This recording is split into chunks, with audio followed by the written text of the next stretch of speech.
Hello and welcome to this, the Crypto Club and Digital Assets Weekly Catch-up on Zoom. It is Sunday, the 28th of April, 2024, and as is always the case, we never quite know what we're going to be talking about.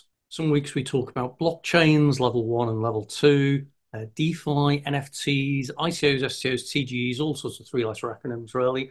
Sometimes we talk about CBDCs or central bank digital currencies, stable coins, and anything else that's going on in the market.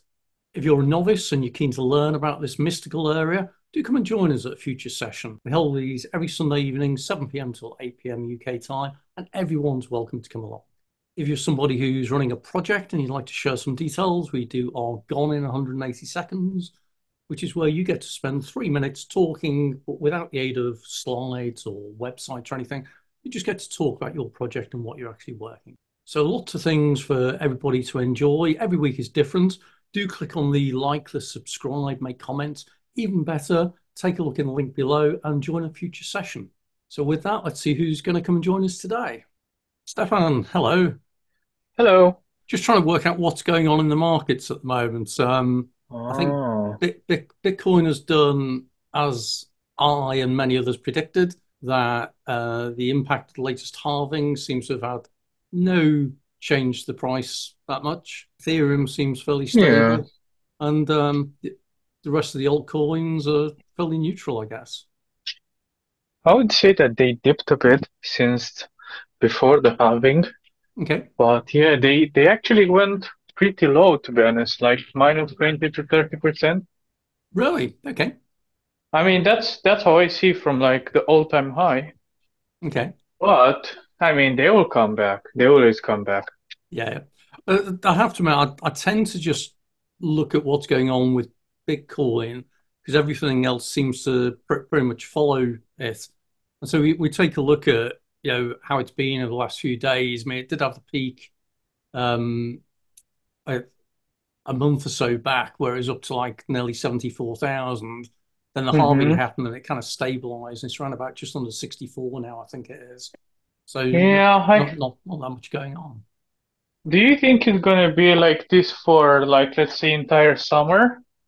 Or do you think it's gonna go, let's say, within the next month, it's gonna start going up again? I really don't know. I always say Yeah, never listen to anything I recommend, but I try and recommend. I try not to recommend anyway, because the markets are just yeah. I mean, unpredictable. it's just a fun. We just do it for fun. I mean, depends. Like there are people who are really good in like predicting, Yep. and but they still sometimes they still make mistakes, and they are really wrong. There's this guy who is called like Garrett Soloway, who is always like claiming that he knows the market and he knows blockchain and Bitcoin. And he said Okay. like, no, Bitcoin is gonna go to 13,000, and it never touched 13,000. Okay. And then he was like, oh, it's gonna go probably lower, and he knows everything. He makes fun of everyone. Mhm. I mean, that's how it is. It's like emotions. This thing is just emotions. Yeah. No. The thing as well is that this is where you realize once you've been in this market for a while that you're not actually predicting the price of a cryptocurrency. You're predicting the future market sentiment of the price Yeah. of a cryptocurrency.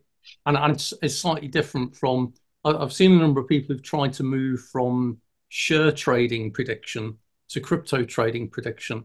And there are similarities in that you can do technical analysis, you can look at charts and all that kind of thing.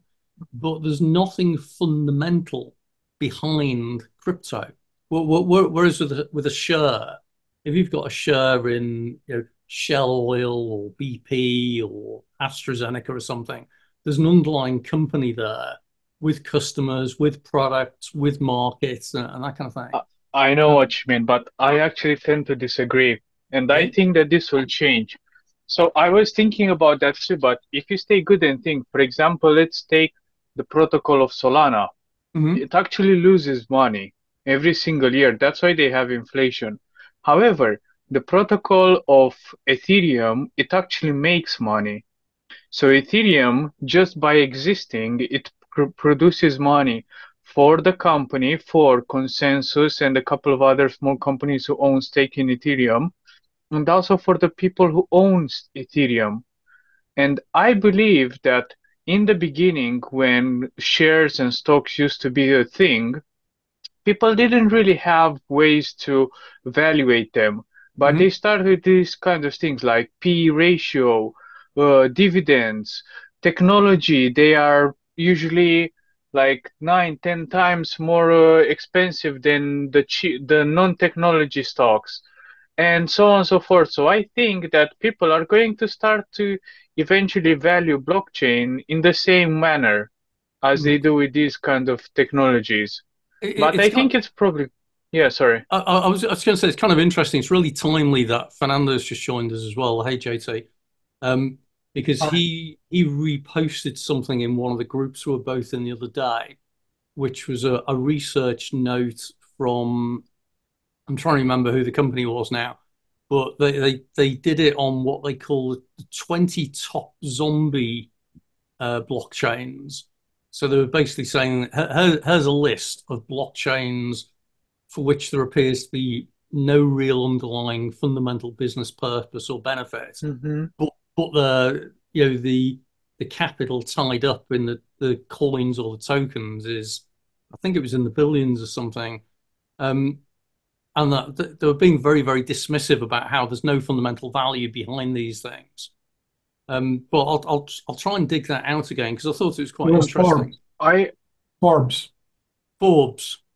I Yeah. actually think you're right, but if we stay to think about like normal businesses, there are these businesses called zombie business, Mhm. and they are still alive, but they live on debt, and they are some of them they are traded on the stock market. For example, we had one.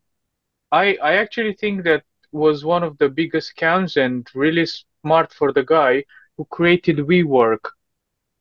I That am. guy managed to sell his company for like I think 100 billion, and eventually the company went bankrupt. Like right now, WeWork is not even existing, and that was literally a scam. Like he didn't really have the business. He never made money. He was literally making believing that it's just going to be there and for the future, and people invested money into it, and the company is bankrupt now. But WeWork's But quite yeah. interesting. WeWork's really interesting because they received a lot of investment from a major um, capital provider, the name of which escapes me. Is it SoftBank or something? Yeah, it's Um, SoftBank. I don't know. yeah, but the whole concept of WeWork was really interesting. That they were doing it at the point at which they were building new office facilities and hot desking and all Mm-hmm. this when that was the craze. But they had an interesting mismatch because all of their leases with their customers were all short term and all their Mm-hmm. building leases with the companies were long term. And you get this risk in any business that what you don't want is to have to be committed to a long term cash flow whilst only having the guarantee of a short term cash flow. And that's where I think WeWork Yeah. had the mismatch. Because they were really interesting. But just looking at the zombie crypto things, I found that the link that JT provided, and it talks about what they describe as the good for nothing blockchains. And it's interesting because number one is XRP, so Ripple's product, and Forbes is quite dismissive. That it says it's got a market cap of $36 billion, but it argues that there's nothing behind it. But Ripple or XRP is beginning to be used in a lot of banking type blockchain applications, if I remember correctly. Not And XRP, Ripple. You I have to mean, the separate them. yeah, yeah. companies, yeah, the companies, but I don't think they are going to use XRP. Nobody uses XRP. It's those So are is it? using Ripple. Yeah, Oh, so they're using RippleNet. Okay. yeah. I mean, Mm. you have to separate both. One Mhm. one exists without the other. Yeah, Yeah. It's a shame we've not got Hus on because Hussein's a real enthusiast of Ripple. Yeah. And yeah. always talking about it. So it's interesting. But it's interesting again. You take a look at these cryptocurrencies because a number of them are actually layer one. So you take a look at Cardano, Bitcoin Cash, Litecoin, Ethereum Classic, ICP, and Stellar. They are all layer one blockchains. So in theory, have got some potential. But yeah, Forbes was completely dismissive, saying that none of these are worth anything, but people put loads of money into them. So just thought I'd share that. It's quite an interesting one. So I didn't say hello to Elena before. So hey, Elena, she's listening as always. Yeah. Hello. Yeah. Hello. Hello. I'm here. Yeah. So Elena's delving into the real world of interesting digital assets with the metaverse and that kind of thing these days. Yeah. Uh, are we at the point yet, Elena, where you think you can see projects that are delivering any value anywhere? Have you heard of anything? That delivering any value? Yeah. I would say it's about the metaverse. Yeah. It's just going on and developing in general at the moment. Yeah. I think, again, it's another of these examples of technology where the hype overtook the engineering and there's a lot of enthusiasm. And so there's been companies, there's some really big names, as you'll know, LVMH, Adidas, who've all positioned themselves into the metaverse as a way of extending their brand reach and coming up with new products. But nobody seems to be actually making any real money. Apart from, I think maybe some of the games ones might be doing something, but that's not my kind of space. But an interesting area. Not at the moment, but maybe this might be an idea for my 180 seconds talk at some stage in the future. Yeah. When would you like to do that? After I do my today's 180 seconds talk, obviously. So you want to tell us more now? Well, anytime, really. Yeah. Well, if you want to talk more about it now, about the metaverse now, please go ahead. I'm always interested to learn more. Oh, yeah. Great. Thanks. I love that. I hope it will, I don't know how much it will take. Okay. So that's, well, obviously after our meeting last week, I sat down and I thought about what exact thing about the metaverse I would like to discuss. And then it occurred to me that maybe the definition Okay. just the definition, because no one talks about it and everyone talks about it. And then everyone realizes that we actually have we don't have a great idea what the metaverse is. So myself, as I joined the University of Nicosia Masters in the Metaverse last autumn, I did not know a lot about the metaverse. And now, as I'm finishing my second semester out of 3, after all the essays, assignments, and exams, I actually still have a very little idea. But that's no, I really did my best. I tried. That's because the metaverse is an enormous topic. So, sorry, maybe I should just start.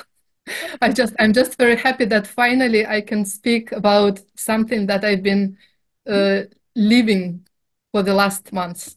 I think the thing about the metaverse as well, it's a little bit about like how we talk about the blockchain. There isn't actually a metaverse. There are metaverses. But the concept is, as everyone just thinks about it, it's just the one big metaverse, don't they? Or in terms of architectures, there's potentially multiple. Is that fair? Yeah. I disagree. Go on, JT. The metaverse is just a conceptual thing. So there is only one metaverse. It's like saying you know, there is when you look at different conceptual things, yeah, you can't say yes, there are many virtual worlds in the metaverse. It's like, there's blockchain concept and there is multiple versions of a blockchain, yeah? So what people are creating are really virtual worlds, yeah? But the metaverse, that's from my perspective, is just a conceptual thing, It's a space where people live, interact, communicate, have entertainment, yeah, in a virtual world. Yeah. And for me, that's what metaverse means. But Elena, you've been doing a master, so tell us more. Yeah, thank you. Yes, you're right. And it is up to ourselves to make it something real out of a conceptual and abstract thing. Yeah. So I prepared a very nice definition for you. So Okay. if you please listen carefully to it. Okay. So Go for it. The metaverse is a massively scaled and interoperable future generation of the internet.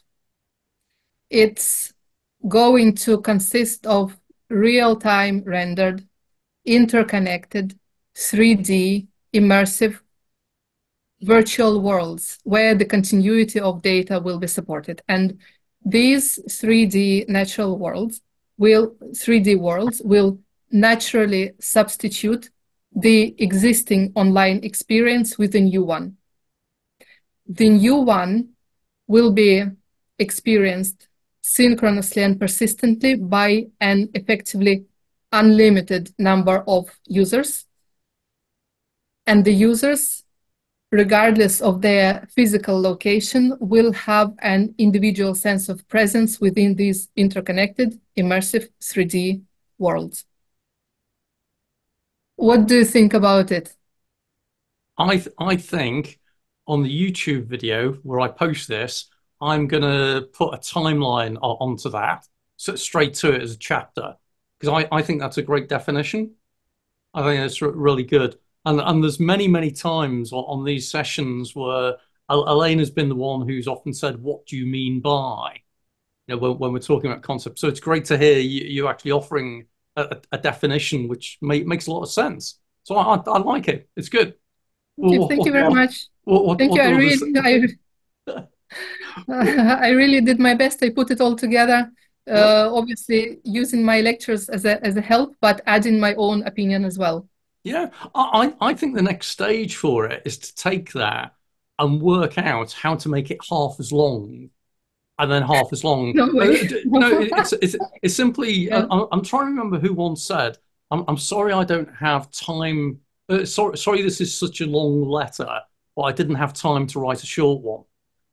It's this whole thing about the brevity. Yeah. But I think it's the definition you've offered there is all encompassing and is really interesting, and also takes a look at the future state, which a lot of people aren't thinking about. So I think that's a real recognition. That's really nice. But yeah, I mean, if you think exactly about what Elena said and what you're commenting on, I always tell people, and I started to talk about this in 2020, 2021, really, you have to look back at Snow Crash. Yeah, that's where the metaverse term was coined originally, 1992 on that science novel. Yeah. So if you look at that, that's exactly, in a short sentence, it was seen as a potential hypothetical iteration of internet, how you see it in the future with those virtual worlds, all those things that you said, Elena, yeah? So it's if you read Snow Crash, or if you read but you don't remember, go back to it again, yeah? And I keep pointing people back, just go back to Snow Crash, and the definition is there, in very short, it's it's a lot more complex about, is it going to happen or not? Yeah, looking ahead and thinking, yes, that's potentially what's going to happen and lots of value on that. And that's a big if on that. The problem is the VR headsets, okay? Mm.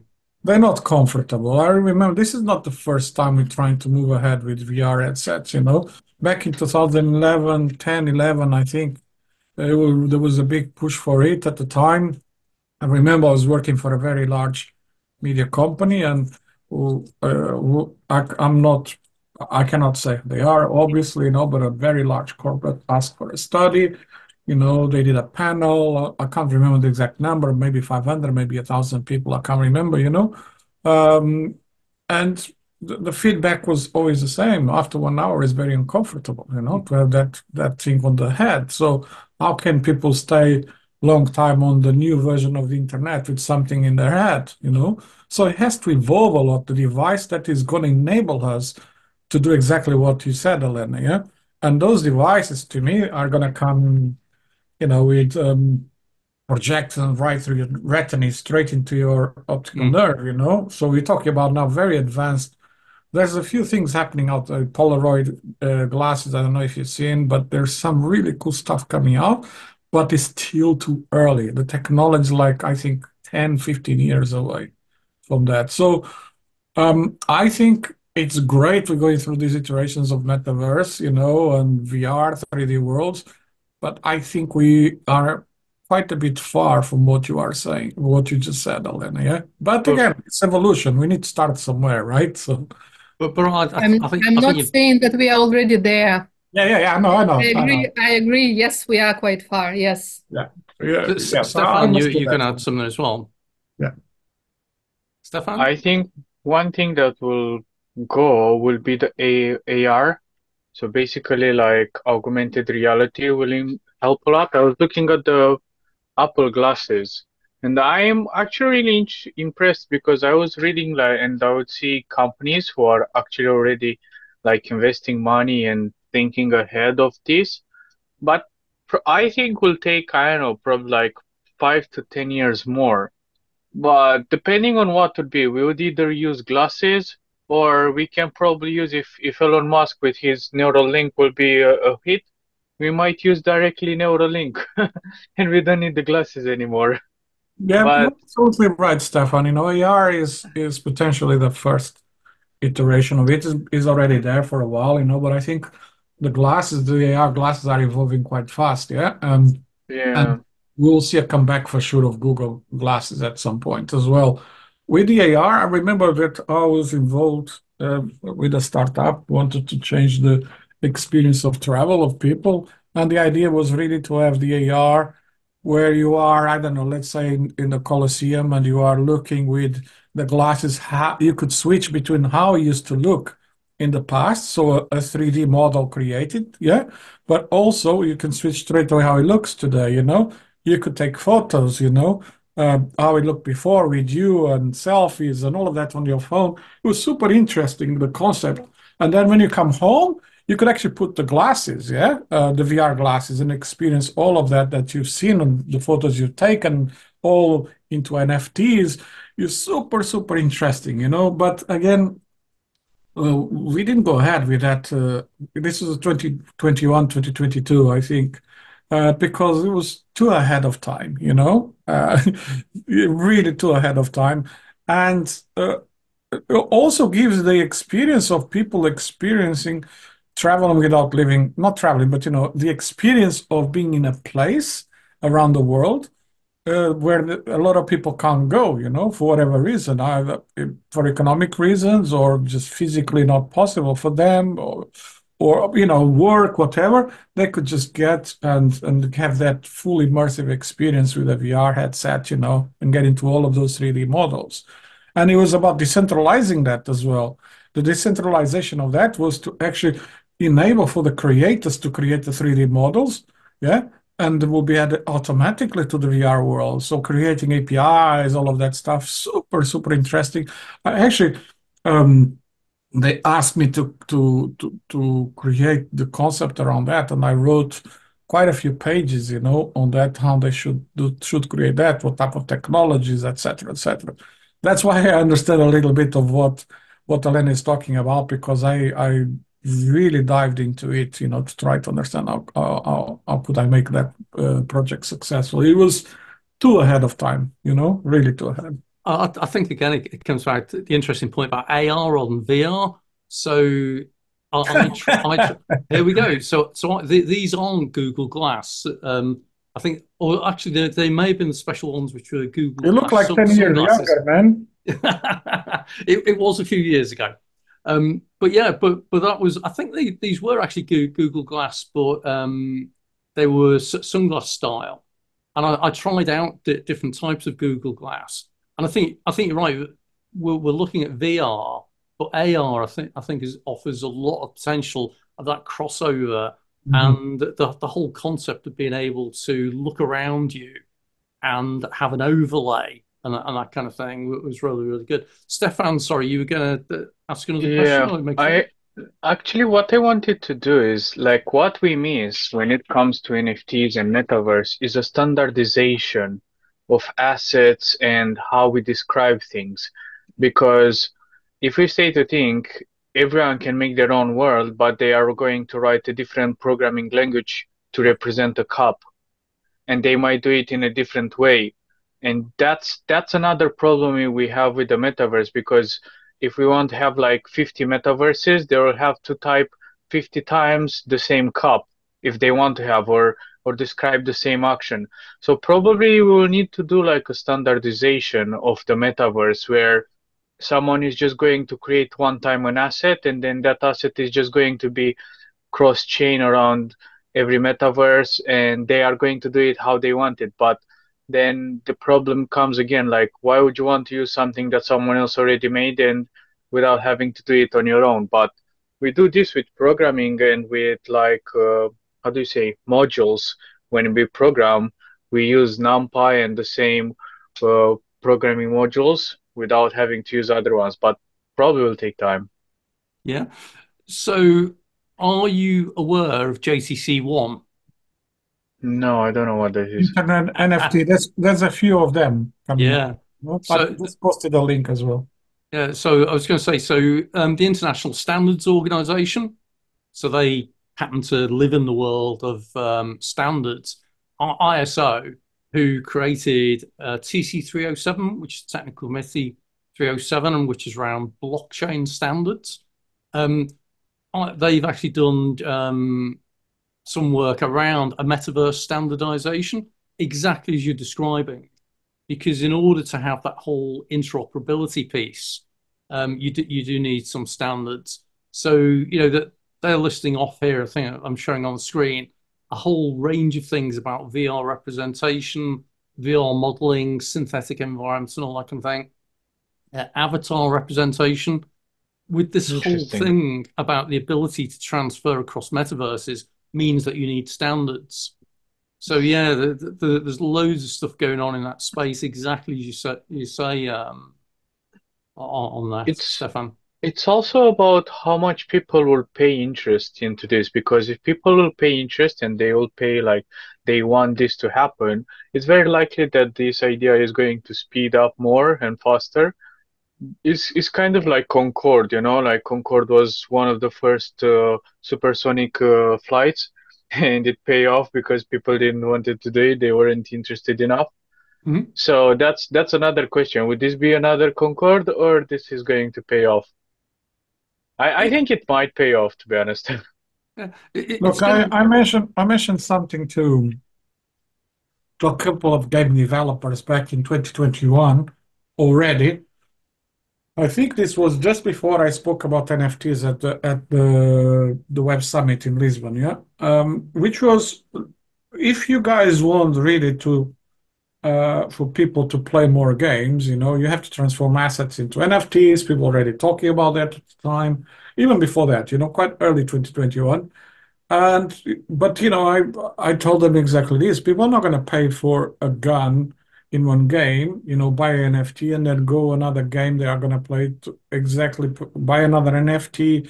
They would need to make interoperability, and that interoperability is if I have my props, whatever I buy in a game, for example, armor, whatever, then there needs to be a standard that I could just enter through, I don't know, Mhm. a 3D portal on the game, and I end up on another game that I already like I can play. Yeah, but I can bring my props, and that's so easy to do. If you think how that's defined, you just define the properties of an NFT in an API. You just define, yeah, this property here, you map to that property there.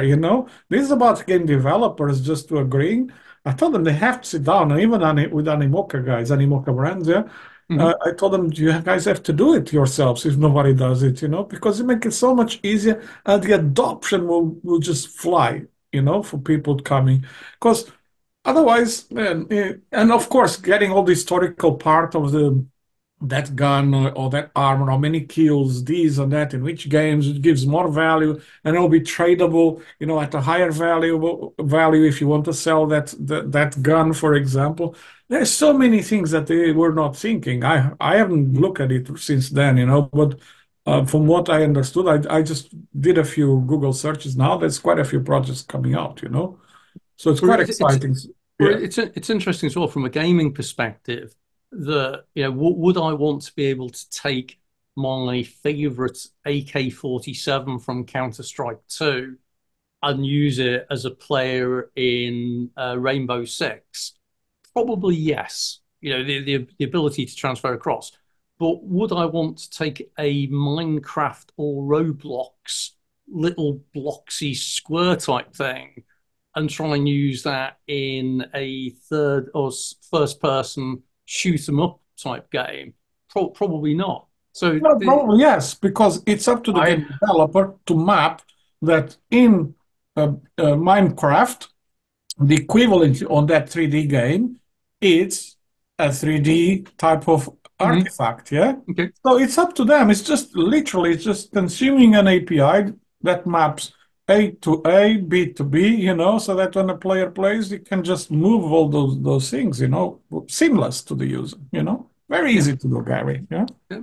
So there you go, Elena. You've kicked off some really interesting thoughts on that. I think you had it exactly right as well about how it's as much about the future opportunity it provides as it is the current state.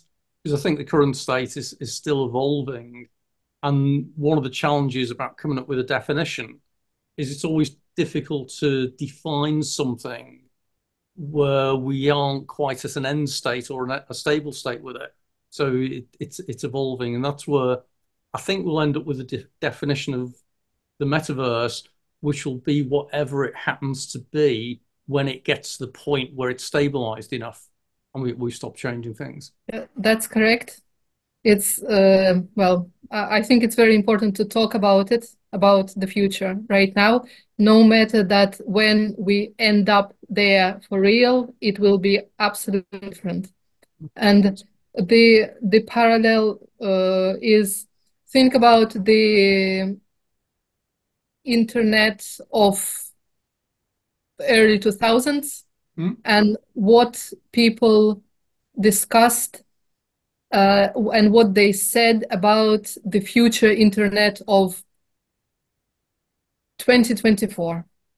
Yep. And it it oh was it was different what they I, were saying to what we have at the moment, wasn't it? I think you're right. The other thing as well, I went to a fascinating talk many years ago by, I think it was a professor at the University of Surrey, who was talking about how you identify when a topic has become mainstream or adopted in some way. And it's in essence in the English language when it changes from being a noun to a verb, if I remember correctly. So the obvious example is Google. Google was a noun, it was a company, Google Corporation. And nowadays, instead of saying you're going to search for something, you say you're going to Google it or whatever. That's fascinating, Yeah, honestly. that's right. And so you notice mainstream adoption at the point at which you see how a word, its use changes. So it stops being a noun, it becomes a verb.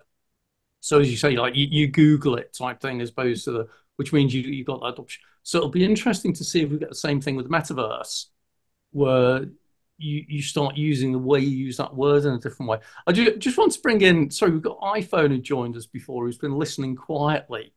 Uh, just so that you're aware, we're talking all things metaverse at the moment, which is a bit different. So I just want to say hi before we carry on with that.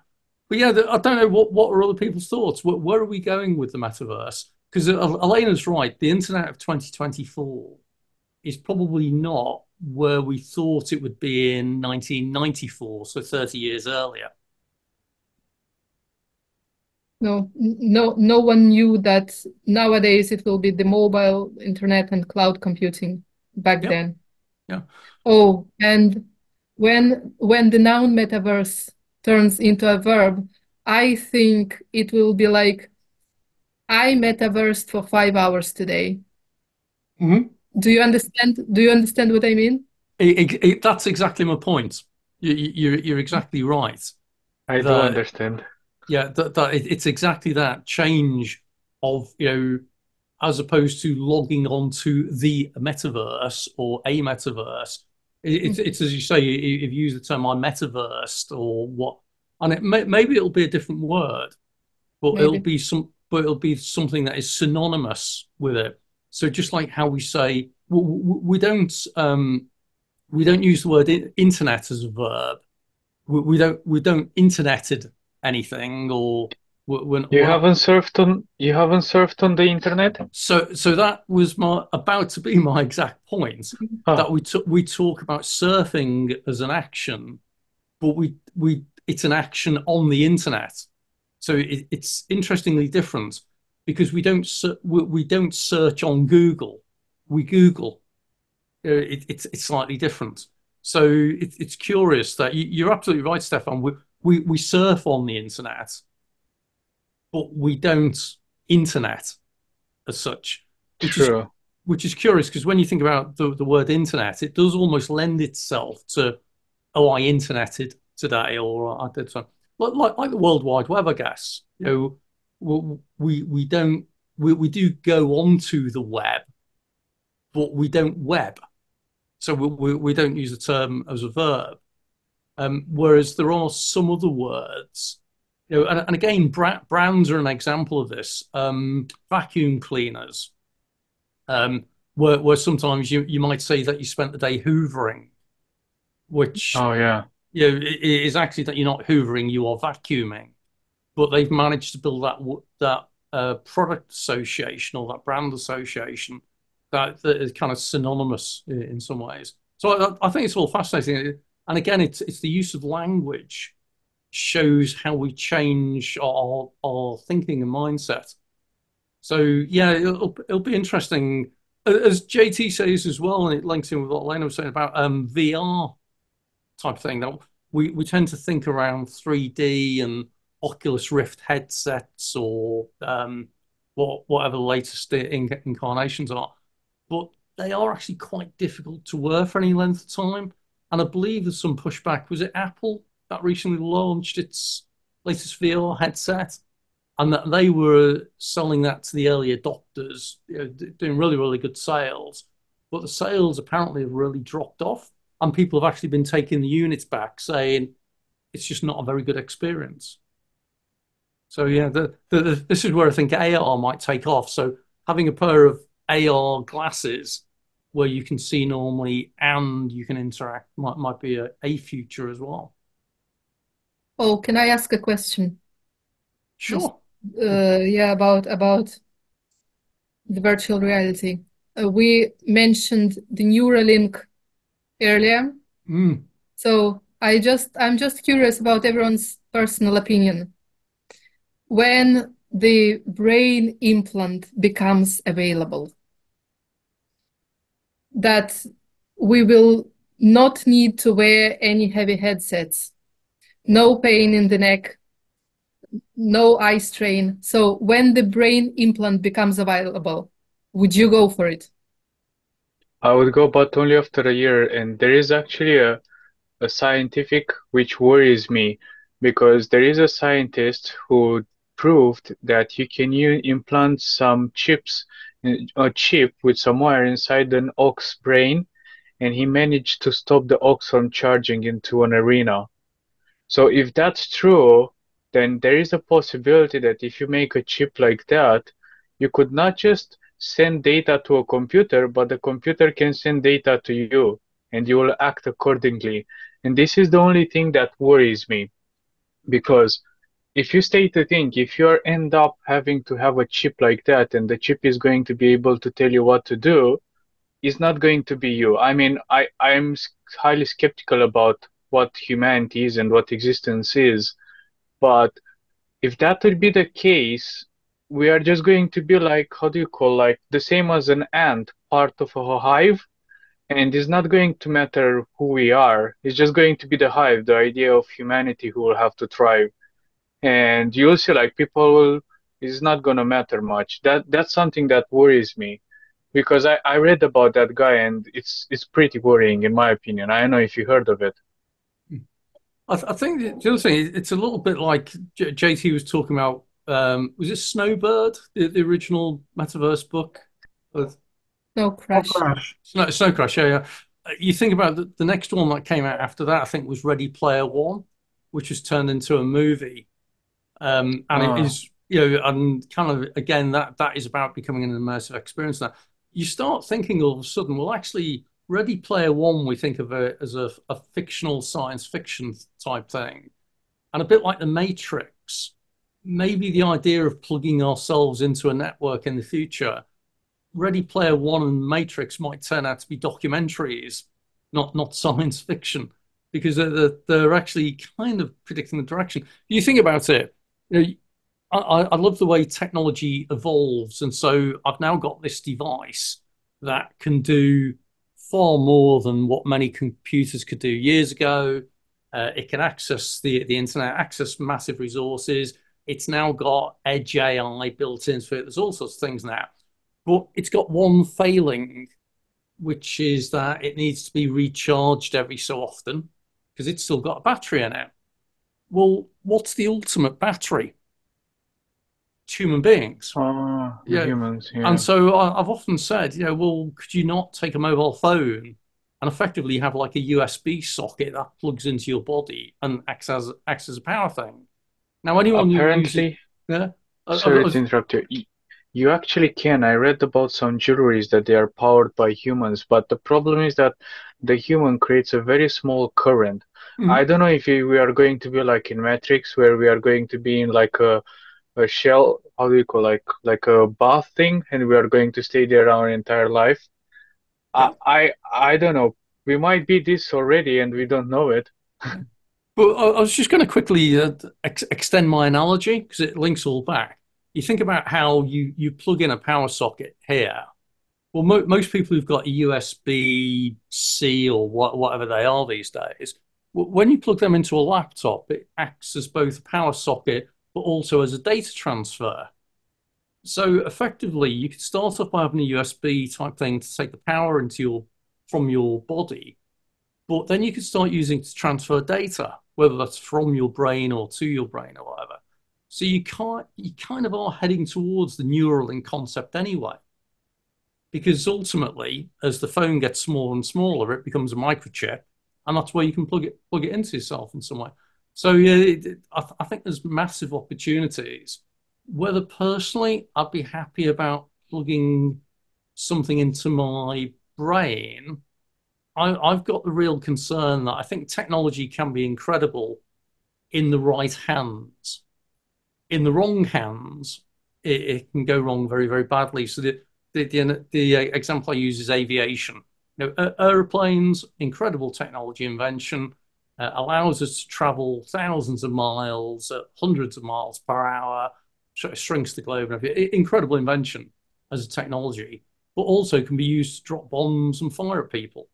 So it depends how you use it. So I think that the concept, I would be very reluctant to plugging anything that can potentially take control of the host in some way, because that means they can switch it off. And I don't feel happy about that. We're very far away from that, Gary. It's all science fiction. I don't see this Neuralink being able to do anything for humans at a large scale. in the next 30 years. I mean, it's just. Do you think 30 years? Yes, of course, because look, it's not just about it's all the safety aspect of it, before it's actually approved and regulated, we're gonna take like at least 10, 15 years for that to happen, at least, let alone the technology evolve to a level where we do understand the human brain. We do not understand parts of our human brain. Until we do that, it's just going to be a gamble, and some people are going to go loony, It's as simple as that. Where to store the information, with part of the brain. It's just crazy people thinking, yeah, this is going to be available. We're talking 30 to 50 years minimum. I think the other thing as well, I often think that the easiest way of working out what's going to happen in 30 years' time is take a look at where we were 30 years ago. And as Elena says, kind of like predict forwards from that. And actually, if you think back to 1994, we haven't actually moved on that much. Since the lunar landing, weren't we supposed to be born by the 80s? Yeah. So that's it. If you take a look at the technology innovation in the 1950s and 1960s, it was incredible. Again, going back to aviation, space travel, that kind of thing, it was incredible. Then you had the dawn of the internet, which you can probably track back to the early 1970s. You can have the World Wide Web, which was what, mid-80s, late 80s, I think it was. No, the World Wide Web was really 92, Was it 92 with Tim Berners-Lee in there? So you look at it, the World Wide Web came into existence roughly 30 years ago, just over. So it's taken 30 years to get to the level where it is now, which is incredible, but is nowhere near as much as we thought it would change. But that kind of goes back to, others have said this before now about technology. The time taken to achieve a big change in technology, it always takes a lot longer than you expect. But the impact, once it does happen, is always far greater than we expect as well. So the very fact that most people are now, that they've got these permanently attached to themselves already. They're never more than a few feet away from them. You look at people walking around, you look at children, that kind of thing. We're totally hooked onto these things. That wasn't the state 30 years ago. I still remember when we call mobile phones mobiles, because we were still used to non-mobile ones where you had like a landline and that kind of thing. So we have kind of moved on from that. So whether we'll end up with the fact that we'll have a chip in our brain in the next 30 years, I think there will be some experiments. And that's where it kind of links in. iPhone made the comment before, where he said, I'm concerned about the impact of the metaverse in society, things like health issues due to VR, sickness, isolation and disconnection from reality, privacy and protection of children. Well, if you've now got a microchip implanted in you, the whole concept of privacy, security, that kind of thing gets very interesting. But we're already doing it. I mentioned before, everyone carries a mobile phone, or you've got smartwatch. So, I'm somebody who considers myself reasonably security and privacy savvy, but I'm wearing a device that is monitoring my every movement, checking my heart rate, my pulse, my oxygen saturation levels and that. And it's all being recorded and it's going somewhere. I've already sacrificed my privacy for the convenience that it'll tell me how much exercise I've done each day. So I think we're in an interesting place. So Elena, again, it comes back to, I think you're absolutely right that it's definitely about the future, and we don't know what the future is. It'll be really interesting. Stefan just made a comment. Yes, but nobody knows what you're thinking for now, and the key is for now. And that's the thing. And the curious thing that for people who take an interest in NLP, and by which I mean neuro-linguistic programming, not natural language processing. NLP actually educates you in ways not so much of understanding what someone is thinking, but in having the ability to influence what they're thinking. And that's an interesting area about how you can actually implant thoughts and ideas into people's heads. And anyone who doesn't believe that is possible should just go and watch Darren Brown, who promotes himself as a stage magician, but is actually a real expert in this whole area of mind suggestion and thinking, that kind of thing. So fascinating. Actually, I played with this. I had a friend in my high school, and I was reading some stuff about how to do it. I wasn't really much into it. And there is a technique how to stick the hand of someone on a table. So I've done that thing to her, and I could see that at one time her face actually got really in like a trance state. And I was shocked because for me, these kinds of stuff, they don't work. Like it doesn't work for me, but I was shocked that for her it worked. And I actually stuck her hand. And I've done a mistake, and because my mistake, what I've done, she broke the trance and she came back to reality. But she said that I could feel my hand was stuck to the table, and the table and my hand, they were one. And I was looking, I couldn't believe it because it was my first time. And I was like, I was shocked about that. But yeah, I'm really impressed when people have these. So I'm going to link that back to the metaverse and Neuralink for a moment, because for anyone who's tried a VR headset on, it's interesting you say about trance state, because anyone who's tried fully immersive VR will pretty much acknowledge that you end up going into a different state. It is quite profound.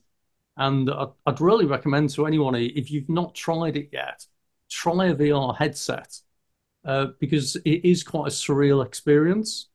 It is as the quality of them now is such that you do feel like you are transferred to it. You are using a different part of your brain. It's definitely plugging into something. So this is where it does actually tie all back to the metaverse ultimately, and the concept of plugging yourself directly in, whether that's with a VR thing or an AR thing, and then being able to use tokens or NFTs to be able to, as a payment mechanism, perhaps, or as a token exchange thing. I think we're in interesting times with that. It's a fascinating topic. We'll definitely talk more about it, and we'll get Elena to do more 3-minute presentations of the metaverse in 180 seconds, because I think that was fascinating. With pleasure. So thank you very much for that. We're about out of time, unfortunately. We're coming towards on the hour. So I was just going to close off really, unless anyone's got any hot news. Yeah, there is something that I think you guys should look at, which is all the runes ecosystem. So it's all about layer 2 on Bitcoin blockchain. So you need to look at that. There's been like since the beginning of the year, well, since last year, really, for the old school guys, a lot of talk, and then it's going faster and faster and faster. Now people are getting very much into it, and new tokens launched on runes, so you should look at it. I think you're right, because I've seen lots of stories coming up about that. So a little bit like how Bitcoin ordinals kind of grown some interest a few months ago. I think you're right. Runes is the latest hot topic. So I'm going to go away and read up on that a little bit, and maybe we can talk more about it next week. So thanks. There is one more thing I read, is that Ethereum right now is on DCG or something like that, on a stock exchange in US, and supposedly this was what happened to Bitcoin ETF before it was showed out and allowed to trade. It was on a separate type of market. So this is something I read, and supposedly this is like the last step before they allow for Ethereum trades. And this is in the United States from what I read. Okay. I know certainly they're talking about Ethereum ETFs at the moment, so that'd be an interesting thing. Okay. Thanks for sharing the late on heads ups on those then. So DCG's one check from Stefan, and JT's mentioned runes, which is the thing that everyone's going to go away and use the search engine of a choice. I won't use the word to Google it because that's using it as a verb. So I'll close this session off now and say thank you everyone for coming. Hope everyone enjoyed that. Really interesting topic. Elena, thank you so much for your gone in 180 seconds on the metaverse and your definitions. Really good and thought-provoking. Hope to see everyone next week. Have a great day, everybody. Bye for now. Bye-bye. Thank you. Bye.